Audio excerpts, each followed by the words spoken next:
What you're saying is a nice way, better way than they usually do, for what used to be called trickle-down economics. You help the folks at the top, you boost the profits, you give them a tax cut, and it'll trickle down to a good job for me and all that.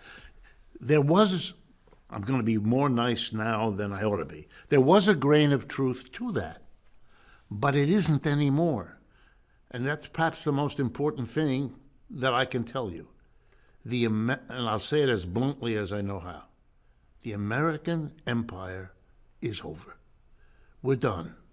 We peaked about 12, 15 years ago, and we are on a down. And it's very hard for the American people, which I understand. I am one. It's hard to get your head around that.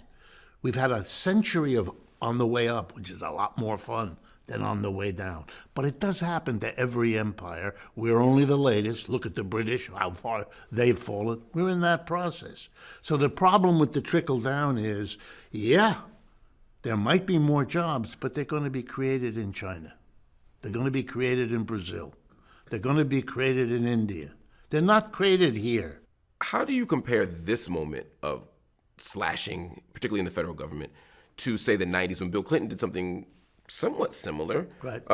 Is this just a partisan disagreement, or are there substantive differences? No. Again, and I know this is difficult for people to hear, this is a cut based on desperation.